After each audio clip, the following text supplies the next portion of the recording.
নমস্কার বন্ধুরা, বর্ণাস ইয়াম্মি কিচেনের আরও একটি নতুন পর্বে আপনাদের সবাইকে ওয়েলকাম। আজকে আমি আপনাদের সঙ্গে শেয়ার করতে চলেছি কাঁকরোলের একদম ইউনিক একটি রেসিপি। অন্য কোনো কাঁকরোলের রেসিপি থেকে এই রেসিপিটি একদমই ভিন্নধর্মী। পুরভরা কাঁকরোল এর আগেও হয়তো খেয়েছেন, তবে এইভাবে পুরভরা কাঁকরোলের রেসিপিটি একবার ট্রাই করে দেখতে পারেন।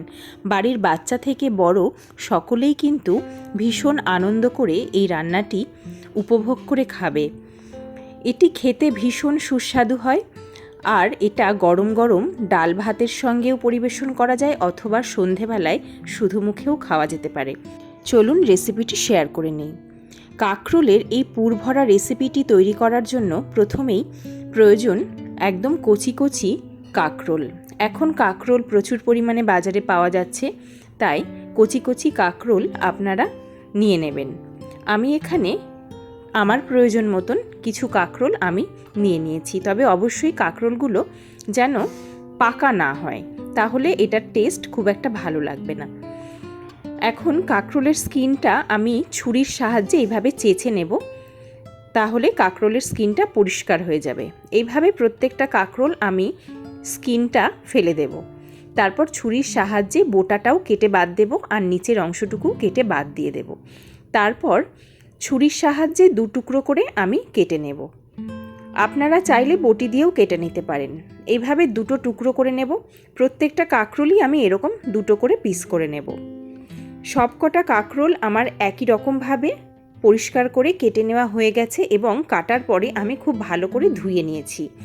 এখন গ্যাস অন করে একটা কড়াই বসিয়ে দিয়েছি, তাতে কিছুটা পরিমাণ জল দিয়ে দিয়েছি। দিয়ে দিলাম সামান্য একটু লবণ আর একটু হলুদটা রঙের জন্য। তারপর কেটে রাখা কাঁকরোলগুলো আমি কড়াইয়ের মধ্যে অ্যাড করে দিলাম। গ্যাস অন করে হাই ফ্লেমে ঢাকা চাপা দিয়ে রান্না করে নেব মিনিট 5। 5 মিনিট ফুটলেই কাঁকরোলগুলো খুব ভালো মতো সেদ্ধ হয়ে যাবে। যদি কচি কাঁকরোল হয় তাহলে খুব তাড়াতাড়ি সেদ্ধ হয়ে যাবে। এইভাবে একটা চামচ বা ছুরির সাহায্যে চেক করে নিলেই বুঝতে পারবেন যে কাঁকরোলগুলো সেদ্ধ হয়েছে কিনা। কাঁকরোলগুলো ভীষণভাবে সেদ্ধ হয়ে গেছে। এখন আমি কাঁকরোলগুলো জল থেকে ছেঁকে অন্য পাত্রে উঠিয়ে রাখলাম আর ঠান্ডা হওয়ার জন্য অপেক্ষা করলাম। যখন কাঁকরোলগুলো পুরোপুরি ঠান্ডা হয়ে যাবে, তখন একটা চামচের পেছন দিক দিয়ে আমি কাঁকরোলের শাঁসগুলো বার করে নিলাম। এটা আপনারা চামচের এরকম সোজা দিক দিয়েও করতে পারেন বা পেছন দিক দিয়েও করতে পারেন, যেদিক দিয়ে সুবিধা হবে সেদিক দিয়েই এভাবে কাঁকরোলগুলোর বীজ বার করে নিতে হবে। কাঁকরোলগুলোর বীজ বার করে এরকম এক একটা কাঁকরোলের পকেট আমি তৈরি করে নেব। প্রত্যেকটা কাঁকরোল থেকে আমি শাঁস বের করে নিয়েছি, তবে এই বীজ আর শাঁসগুলো কিন্তু আমি ফেলে দেব না, এগুলো আমি পুরের কাজে ব্যবহার করব। এখন এই শাঁসগুলো আমি আলাদা একটি পাত্রে নিয়ে নিলাম। হাতের সাহায্যে খুব ভালো করে বীজগুলোকে আমি প্রেস করে নিচ্ছি। এইভাবে চটকে নিলে খুব ভালো লাগে খেতে, তবে আপনারা চাইলে কিন্তু মিক্সিতেও পেস্ট করে নিতে পারেন। তবে আমার মনে হয় মিক্সিতে পেস্ট করার চাইতে হাতের সাহায্যে এরকমভাবে ম্যাশ করে নিলে এটার টেস্ট অনেক বেশি ভালো হয়। এর ভেতরে যে দু একটা একটু পাকা বীজ ছিল, সেই পাকা বীজগুলো আমি আলাদা করে ফেলে দিলাম। অন্যদিকে আমি দুটো বড় সাইজের পেঁয়াজ কুচি করে নিয়েছি, একটু আদা গ্রেট করে নিয়েছি, 10-12 কোয়া রসুন গ্রেট করে নিয়েছি, আর 6-7টা কাঁচা লঙ্কা মিহি করে কুচি করে নিয়েছি। সব উপকরণগুলো আমি এই কাঁকরোলের বীজের মধ্যে দিয়ে দিলাম। অনেকটা ধনেপাতা আমি কুচি করে নিয়েছিলাম, সেটাও অ্যাড করে দিলাম।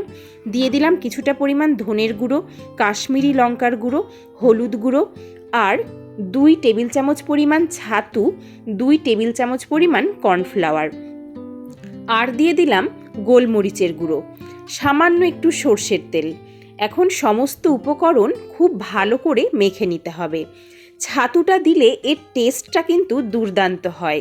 ছাতুর পরিবর্তে আপনারা এর মধ্যে বেসনও ব্যবহার করতে পারেন, তবে বেসন থেকে ছাতুটা দিলে টেস্টটা একটু বেশি ভালো হয়। আর কর্নফ্লাওয়ারের পরিবর্তে আপনারা ময়দাও ব্যবহার করতে পারেন। এতে বাইন্ডিংয়ের কাজটা খুব ভালো হবে, টেস্টটা অনেকটা বেশি মুচমুচে হবে। আর এটা রান্না করার পর কিন্তু ঠান্ডা হয়ে গেলেও একদম নরম হয়ে যাবে না, অনেকক্ষণ পরেও এটা অনেক বেশি মুচমুচে থাকবে। পুরটা মাখার সময় আমি স্বাদ অনুযায়ী লবণ ব্যবহার করেছি, যেটা আমি আগে বলতে স্কিপ করে গেছি।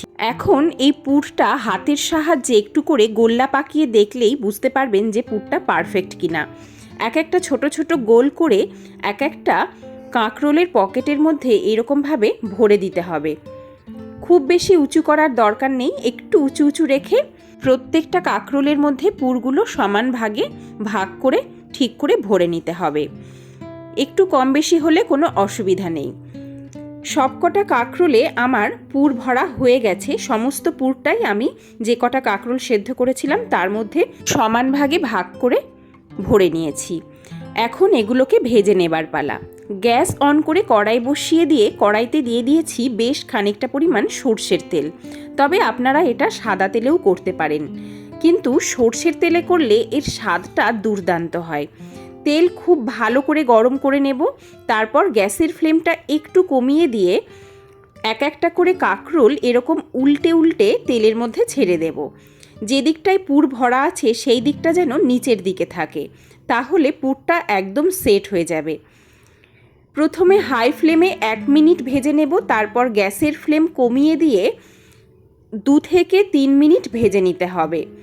গ্যাসের ফ্লেম কমানোর ফলে এটা ভেতর থেকেও মুচমুচে হবে আর বাইরে থেকেও হবে ক্রিস্পি। ভেতরে পুরটা কোনো রকমভাবেই কাঁচা থাকবে না। তারপর এটাকে উল্টে দিতে হবে। দেখতেই পাচ্ছেন কালারটা দেখে বোঝা যাচ্ছে যে এটা কতটা সুন্দরভাবে ভাজা হয়ে গেছে। এখন উল্টো দিকটাও খুব ভালো করে ভেজে নেব। যেহেতু কাঁকরোলটা আগে থেকেই সেদ্ধ করা আছে, তাই গ্যাসের ফ্লেম হাই রেখেই নিচের পোর্শনটা ভেজে নিতে পারেন, তাতে কোনো অসুবিধা হবে না।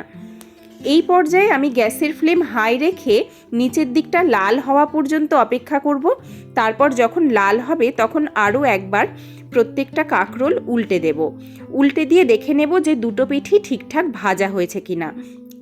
দুটো পিঠই ঠিকঠাকভাবে ভাজা হয়ে গেছে। এখন এগুলোকে এক এক করে তেল থেকে ছেঁকে অন্য পাত্রে উঠিয়ে নেব। খুব বেশি ওভারকুক যেন না হয়ে যায়, তাহলে কাঁকরোলের পুরটা বাইরে থেকে পুড়ে যেতে পারে। তাই যখন এরকম গোল্ডেন ব্রাউন হয়ে যাবে সেই পর্যায়ে তেল থেকে ছেঁকে তুলে নিতে হবে।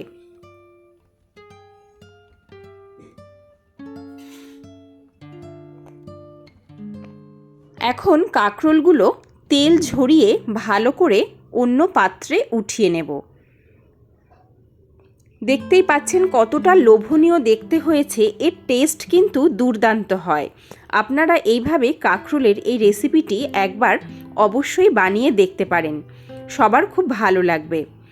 সবকটা কাঁকরোল আমি তেল থেকে ছেঁকে অন্য পাত্রে উঠিয়ে নিলাম।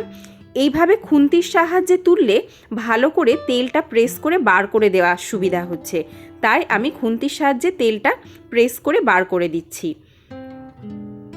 এখন অন্য কাঁকরোলগুলো একই রকমভাবে ভেজে নেব। প্রত্যেকটা কাঁকরোল যে কটা বাকি ছিল আবার তেলের মধ্যে আমি দিয়ে দিলাম। এগুলোকেও উল্টে পাল্টে আগের মতোই লাল লাল করে ভেজে নেব। প্রথমে গ্যাসের ফ্লেম লো টু মিডিয়াম রেখে তারপর হাই করে দিয়ে উল্টে 1 মিনিট ভেজে নিলেই রেডি হয়ে যাবে পুরভরা কাঁকরোলের দুর্দান্ত স্বাদের এই রেসিপিটি, যা গরম গরম ডাল ভাতের সাথে অসাধারণ লাগে খেতে। সন্ধেবেলায় এটি চায়ের সঙ্গেও আপনারা পরিবেশন করতে পারেন। রেডি হয়ে গেল দুর্দান্ত স্বাদের পুরভরা কাঁকরোলের ক্রিস্পি রেসিপিটি।